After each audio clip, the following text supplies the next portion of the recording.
अमित शाह मामले में राहुल गांधी की बढ़ी मुश्किलें। राहुल गांधी को संसद से निलंबित करने की उठी मांग। निशिकांत दुबे ने दिया विशेषाधिकार हनन का नोटिस। अमित शाह के भाषण में काट-छांट की और तोड़ मरोड़ कर पेश किया निशिकांत दुबे। नमस्कार, मैं अंजय मिश्रा, स्वागत है आप सभी का हमारे चैनल में। तो राहुल गांधी पर गृह मंत्री अमित शाह के राज्यसभा में दिए गए भाषण को काट-छांट कर सोशल मीडिया पर साझा करने का आरोप लगाते हुए भाजपा के सांसद निशिकांत दुबे ने लोकसभा अध्यक्ष ओम बिरला को विशेष अधिकार हनन का नोटिस दिया है। यानी साफ तौर पर राहुल गांधी की मुश्किलें अब बढ़ने वाली है। भाजपा के सांसद ने राहुल गांधी को सदन से निलंबित करने की मांग की है।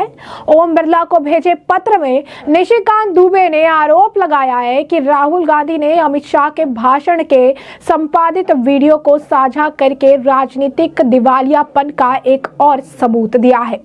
भाजपा सांसद ने आरोप लगाया कि राहुल गांधी के इस कृत्य का उद्देश्य जनता की भावनाओं को भड़काना और संसद और देश की गरिमा को कम करना है। गौरतलब है कि हाल ही में संविधान पर चर्चा के दौरान राज्यसभा में अमित शाह ने भाषण दिया था। कांग्रेस ने अमित शाह के इस भाषण की एक छोटी क्लिप सोशल मीडिया पर साझा कर उन पर डॉक्टर भीमराव अंबेडकर का अपमान करने का आरोप लगाया था। वहीं भाजपा और केंद्रीय गृह मंत्री अमित शाह ने कांग्रेस पार्टी पर उनके भाषण को तोड़ मरोड़ कर पेश करने का आरोप लगाया। इसी मुद्दे पर संसद भवन परिसर में सत्ता और विपक्षी सांसद आमने सामने आ गए, जिसके चलते दो भाजपा सांसद चोटिल भी हुए।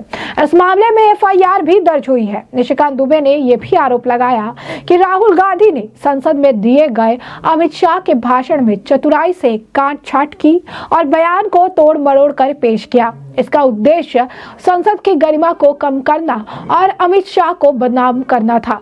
दुबे ने यह भी कहा कि लोकसभा में नेता विपक्ष ने सभी सीमाओं को पार कर लिया और उन्होंने संसदीय विशेषाधिकारों के उल्लंघन और संसद की अवमानना का अपराध किया।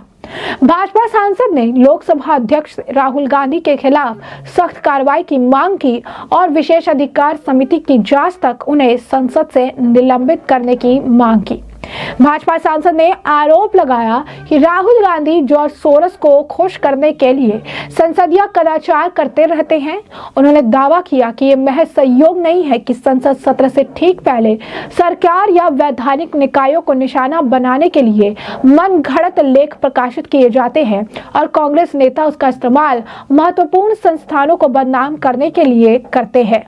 यानी साफ तौर पर अगर आप देखेंगे तो इस बार संसद के शीतकालीन सत्र से लेकर राज्यसभा और लोकसभा में भी इस वक्त जॉर्ज सोरस का नाम जो है काफी ज्यादा जो है लिया जा रहा है। और ऐसे में साफ तौर पर जॉर्ज सोरस से जुड़ा ये मामला उठाया जा रहा है। चाहे जॉर्ज सोरस के क्या रिश्ते हैं राहुल गांधी के साथ, क्या रिश्ते हैं सोनिया गांधी के साथ, इस तरीके के सवाल पूछे जा रहे हैं। और अब ये बात भी निकलकर सामने स्पष्ट हो चुकी है कि जॉर्ज सोरस के साथ कनेक्शन है और जॉर्ज सोरस जिस तरीके से फंडिंग कर रही है, इसके वजह से ही राहुल गांधी या कांग्रेस तंत्र जो है वो सरकार को बदनाम करने का काम जो है करती नजर आ रही है। यानी स्पष्ट तौर पर इस वक्त जॉर्ज सोरस के साथ राहुल गांधी और कांग्रेस के संबंधों को लेकर कई तरह के बयान, कई तरह के थ्योरी और कई तरह की अगर आप कहेंगे कि चीजें देखने के लिए मिल रही है। इसी के साथ साथ जैसा कि हमने आपको बताया कि गृह मंत्री अमित शाह के बयान को काट-छांट के लगाने और उसका इस्तेमाल करने का आरोप लगाया गया है, क्योंकि हाल फिलहाल में गृह मंत्री अमित शाह ने कहा था, प्रेस कॉन्फ्रेंस करके उन्होंने कहा था कि किस तरीके से एआई का इस्तेमाल करके उनके बयानों को तोड़ मरोड़ के पेश किया गया। उन्होंने इस बात पर भी दुख जताया था कि खड़गे जी जैसे वरिष्ठ नेता ने भी दबाव में आकर राहुल गांधी का इस झूठ को फैलाने में पूरा साथ दिया, जो कि सरासर गलत है। इस तरीके का कृत्य कांग्रेस के वरिष्ठ नेता मल्लिकार्जुन खड़गे को बिल्कुल भी शोभा नहीं देता है और उन्हें यह चीज समझनी चाहिए। लेकिन खड़गे फिर भी इस तरीके से राहुल गांधी के साथ नजर आए। साथ ही साथ अमित शाह ने यह भी कहा कि संसद के अंदर और संसद के बाहर भी इस तरीके से झूठ फैलाने को लेकर जो भी लीगल एक्शन लेने होंगे, जो भी लीगल एक्शन की जरूरत पड़ेगी, उसे लेने का काम जो है जरूर किया जाएगा। उसे लेकर सारी चीजें तलाशी जा रही है। तो ऐसे में क्या कुछ कहा गृह मंत्री अमित शाह ने, जरा एक बार आप खुद सुनिए। स्थित चैत्य भूमि का विकास करने का काम भारतीय जनता पार्टी की सरकारों ने किया। 19 नवंबर 2015 को नरेंद्र मोदी जी ने अंबेडकर जी के सम्मान में 26 नवंबर को संविधान दिन घोषित किया। डॉक्टर अंबेडकर इंटरनेशनल सेंटर की स्थापना भी की। 2018 में प्रधानमंत्री नरेंद्र मोदी जी ने महापरिनिर्वाण स्थल पर डॉक्टर अंबेडकर स्मारक का उद्घाटन किया, जो लगभग 2 एकड़ में फैला है। मित्रों, मैं आज जब आप सबके सामने उपस्थित हुआ हूं, तब राज्यसभा में मेरे बयान को तोड़ मरोड़ कर पेश किया गया। मेरा मीडिया के सभी मित्रों से आग्रह है, कांग्रेस ने सार्वजनिक जीवन में जो पद्धति की है कि बयानों को तोड़ मरोड़ कर पेश करना, हो हल्ला मचाना और भ्रांति खड़ी करना। पहले उन्होंने नरेंद्र मोदी जी के भी एडिटेड बयानों को सार्वजनिक किया। चुनाव जब चल रहा था, मेरे बयान को एआई का उपयोग कर एडिट किया गया और पूरे देश में इसको प्रसारित करने का घृणित काम किया गया। और आज अंबेडकर जी के लिए मेरी बात को तोड़ मरोड़ कर वो पेश कर रहे हैं।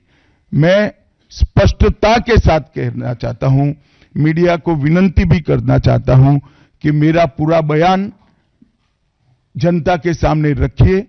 मैं वो पार्टी से आता हूं जो पार्टी कभी अंबेडकर जी का अपमान नहीं कर सकती। पहले जनसंघ और फिर भारतीय जनता पार्टी ने हमेशा अंबेडकर जी के सिद्धांतों के आधार पर चलने का प्रयास किया है। जब जब भारतीय जनता पार्टी शासन में रही, अंबेडकर जी के सिद्धांतों का हमने प्रचार किया है। आरक्षण को और मजबूत करने का काम भारतीय जनता पार्टी ने किया है। देखिए, मैं पार्लियामेंट के बारे में बाहर जवाब नहीं दे सकता, परंतु मैं इतना जरूर कह सकता हूं कि इसके सारे legal option Bharatiya Janata party तरासेगी।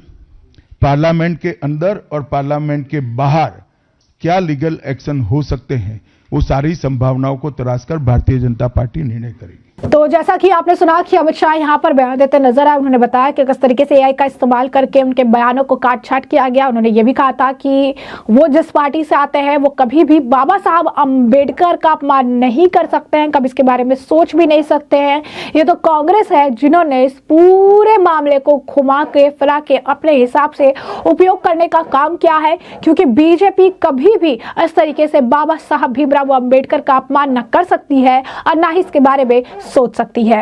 अब ऐसे में आपने देखा कि किस तरीके से कांग्रेस नेता राहुल गांधी की अब मुश्किलें जो है इस मामले में बढ़ने वाली है। निशिकांत दुबे ने अब उनके खिलाफ मानना नोटिस जो है वो दिया है ओम बिरला को, और ये कहा है कि जब तक कि राहुल गांधी क्लियर इसमें से निकल कर नहीं आते हैं, तब तक के लिए राहुल गांधी के खिलाफ ये कार्रवाई होनी चाहिए। राहुल गांधी को अब जो है इसका काफी नुकसान देखने के लिए मिल सकता है, क्योंकि निलंबित करने की मांग की जा रही है। और निशिकांत दुबे कह रहे हैं कि जब तक कि वो क्लीन निकल कर नहीं आता तब तक तो उन्हें संसद से निलंबित ही रखना चाहिए।